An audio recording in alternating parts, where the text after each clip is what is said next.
We had also been in the trenches together: South Africa, United States of America, Canada, Britain, Bangkok, Taiwan, just to mention a few, but had not seen him as a great storyteller using facts and figures to buttress his points. I attended his swearing-in ceremony as the president of the Junior Doctors Association, Komfanochi Teaching Hospital, and then it dawned on me he would be a great leader in future. He says it as it is over the years.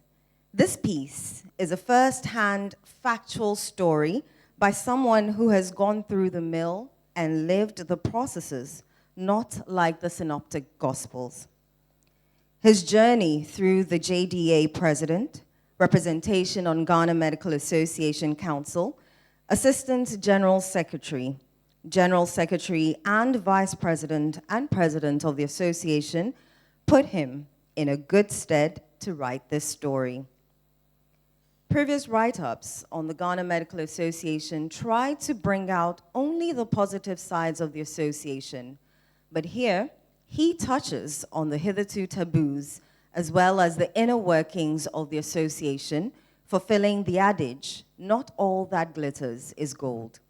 He tries to tone down on partisan politics as affected the Ghana Medical Association and dwelt on just a little bit of it, probably just to avoid trouble.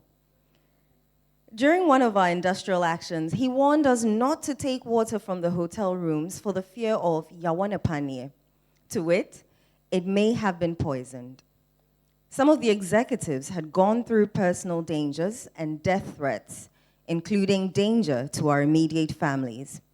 He talks about some inducement, lorry fare, but our elders say that if a handshake goes beyond the elbows, it becomes something else. The Ghana Medical Association have done good for the country and the world, but it is a human institution and has its frailties. In the dark shadows of GMA could have also been titled The Good, the Bad, and the Ugly. Partisan politics. He cautions members on the effect of partisan politics on the Ghana Medical Association, but we must remember the stray bullets still exist. I hope this piece will encourage Dr. Med Frank Srebo to put together a consortium to write a holistic history of the Ghana Medical Association spanning the years. This great write-up is highly recommended for members of our association, medical doctors and dentists, especially our younger colleagues, other health professionals, and sundry who are oblivious of the inner workings of the Ghana Medical Association. Kudos, Dr. Med Frank Srebo. Dr. Med Kwabena Opoku-Edusei, former GMA president, 2011 to 2015, former vice president, general secretary, assistant general secretary. The struggle for a codified conditions of service document. In 2015, GMA declared Operation Secure First Codified Conditions of Service document. The stage was set. The Colosseum was readied. The gladiators were set loose. It was a fight for our lives. The silent volcanic mountain was awakened. It was going to erupt with no mercy. It was going to spew ashes and molten magma in an epic proportion. Nothing could stand in its way. Nothing was going to stand in the way of GMA to secure the COS document. GMA, after several engagements with the government without success, declared an industrial action. It was an action that became the mother of all strike actions. Its acceptability by members was historic. The health system grinded to an abrupt halt. The government machinery was not going to watch on. The propaganda engines kicked in. Every attempt was made to reduce the action into nothingness. However, GMA was ready. The engagement by leadership was aggressive with a well-orchestrated symphony. The government's team resorted to insults and threats. That notwithstanding, GMA matched them at their own game. It was during one of those insult spree that I was called into a program on Hot FM. It was a hot afternoon. A member of the government's communication team was doing his best to discredit GMA. I went ballistic. My voice notes became a signature tune in many parts of the country. I had put the communicator in his rightful place. I won many friends and made even many more enemies. The propaganda by the media started. The headlines bore testament of their anger. I, however, cared less. I had already spoken my mind. If you think doctors are useless, next time you are sick, go and chew grass. Unlike in 2011, the diabolical agenda of some media houses failed woefully. The inferno of the strike action raged on for close to 6 weeks. Several prominent Ghanaians got involved in an attempt to get GMA to call it off. The association's leadership came under intense heat and pressure, but we did not budge. Our president, Kwabena Opoku-Edusei, and I constantly had to change hotels. We never slept in one place for 2 continuous nights. Our lives were openly threatened. The calls and text messages were incessant. We realized we were being stalked. We had to adopt strategies to survive. We tried as much as possible to stay in public places. It's safer there. This was a nerve-wracking moment. I lost a lot of weight due to the sleepless nights. I was not alone in this. My president's well-tailored and fitting trousers suddenly became too big for him to wear too. This was the path we had chosen, and we were determined to get to the end of the road. President John Dramani Mahama came out boldly to inform Ghanaians that he was going to cave into the doctor's demands and that he wasn't going to cave into the doctor's demands and that he had developed the dead goat syndrome. He had no fear for the knife. The government machinery went into their playbook and out came the unthinkable, an open declaration that they would import medical doctors and dentists from Cuba to replace the striking GMA members. The Ministry of Health called on retired doctors to step in and take control of consulting rooms and surgical theaters. It was clear the government was desperate to call the GMA's bluff. The battle lines were drawn with threats to suspend the salaries of all striking doctors. Despite these threats, the GMA leadership weathered the storm and urged members to press on with a strike without fear or favor. These chaotic times reminded me of our experiences in October 2011. Before the passing of His Excellency Professor John Evans Fifiata Mills, during an earlier industrial action, the GMA leadership had been invited by the Employment Ministry to meet the Vice President, or so we were led to believe. For some inexplicable reason, while en route, we were redirected to the Osu Castle, then the seat of government. We expected to meet the Vice President there, but instead, we found ourselves face to face with President Mills himself. He walked in from the gardens with his pastor in tow, having just finished his prayers. None of us had expected this. We weren't prepared for him, but we quickly adjusted, telling ourselves it was better to meet the president directly. His gaze was fixed elsewhere, as if looking beyond us, even as we introduced ourselves. When Frank Ankobia gave his name, the president smiled and said, "Ankobia, my classmate."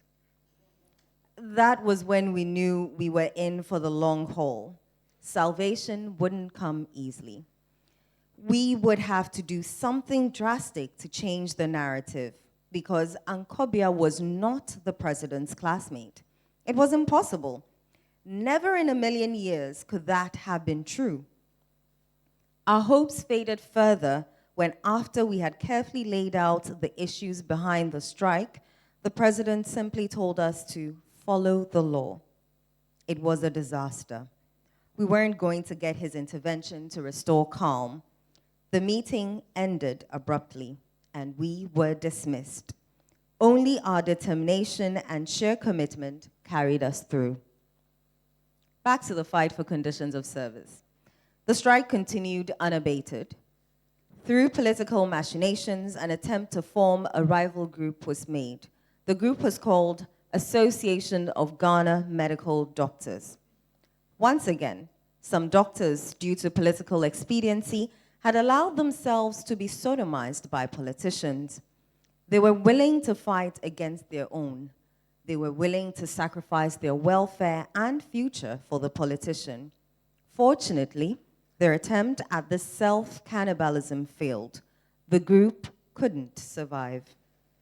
There were attempts by some individuals to stop the action by taking GMA and some of its executives to court.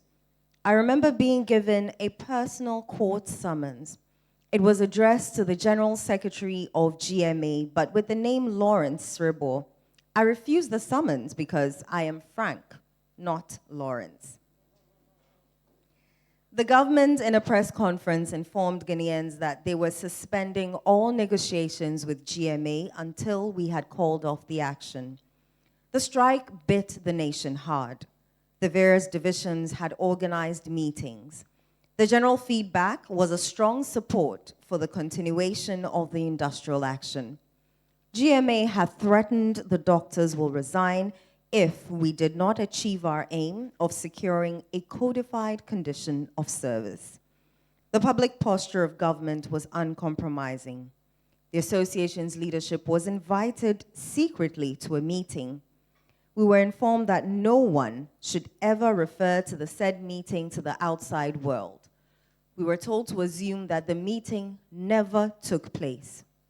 The government indicated that if GMA ever referred to the meeting at any forum, they would deny it vehemently.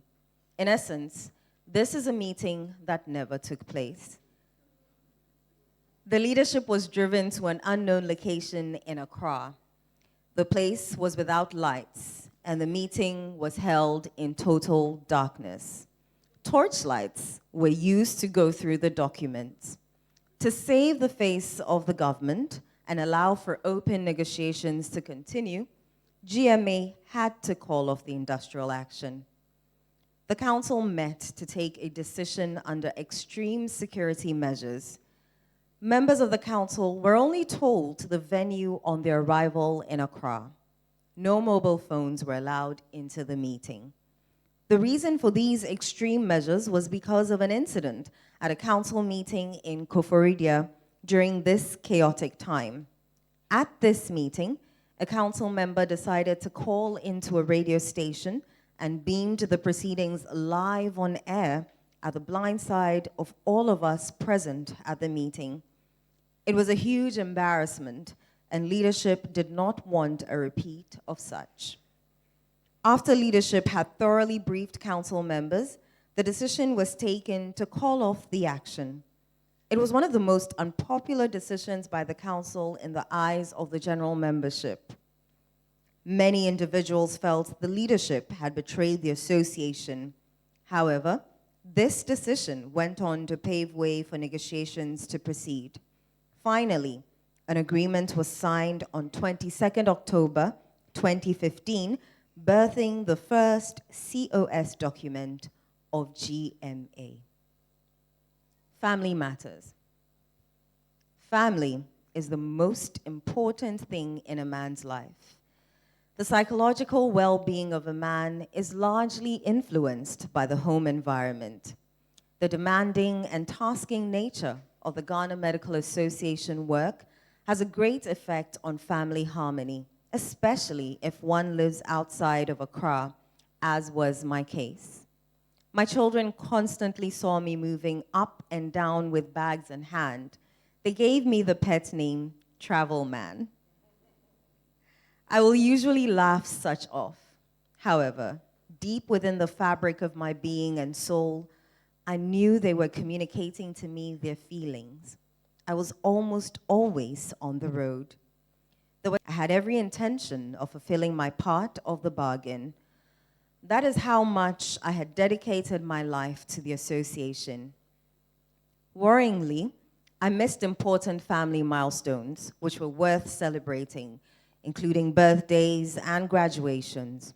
On several occasions, to the disappointment of my children, family programs had to be canceled because I was almost always absent from home. I was a visitor in my own home. GMA has the potential to metamorphose one into an absent father, mother, husband, or wife. I was lucky to have the understanding and support of my family, but most times I felt their disappointment and sadness. There were also moments of joy, pride, and elation, especially for my children when I appear on the television screens. Well, they had a popular father. These spiraling good moments were mostly transient. Hopefully, when all this is over, I will get enough time and energy to make up for the lost moments. I am clear in my thoughts that it may not be possible, but I intend trying. Thank you. Today. So thank you so much, and thank you for offering us also the platform. And so for some of us who may be hearing about International Justice Mission for the first time today, who are we and what do we do? At International Justice Mission, we are motivated by God's call for us as Christians to courageously love all people and seek justice relentlessly for those who are oppressed. We also believe that this is the call for the wider church, and that is why on the third Sunday of every September, we all gather together to joyously seek the Lord and unite in his call to revive the forgotten mission for seeking justice for our brothers, sisters, and young children who are in situations of harm and oppression. We believe that in working to protect the poor and most vulnerable from violence and exploitation, the church has a role to play. As faith institutions, we should not only be looking at ourselves, but we should also be looking at the wider community and what God says in that.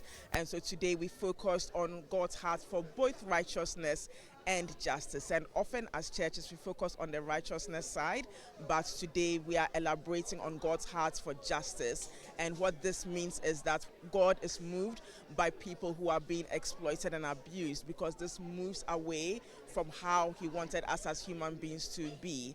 It moves us away from the image of God that we are supposed to walk in. And so God wants Christians to move to restoring this dignity back to the most vulnerable and ensuring that they are treated rightly and justly. And so this is really the call for the church, that in whichever way, shape or form, that we look in our communities to be able to do what we can to restore this dignity to the most vulnerable in our communities wherever we are. The journey has been good, I would say good. It's not without its challenges, but we've really seen movement. We've seen communities, we've seen people shift in terms of their understanding of the problem and really becoming passionate about taking action in order to resolve the issue and in order to ensure that children, young people and women are brought to freedom.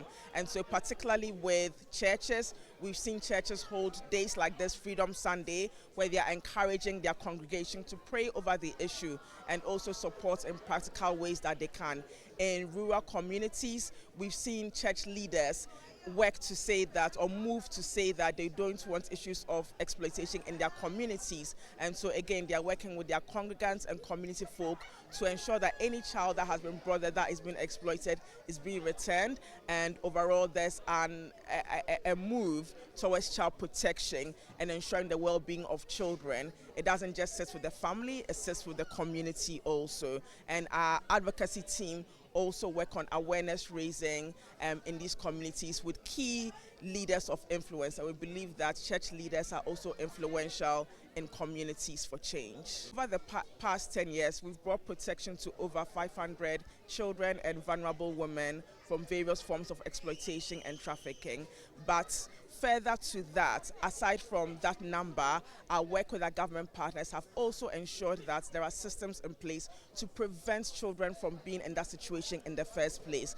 Because in as much as you're removing children and vulnerable people from these situations, you want there to be a strengthened net, community of support, from social welfare, from the police, from community leaders especially, also to ensure that children don't go out into that situation in the first place. So as I shared before, as a result of our community awareness programs, we've had church leaders move in their community with their community to say that no child should be taken out from here to be used in a situation of exploitation. I think all these are powerful testimonies of what is going on and the power that comes when our faith leaders move into action.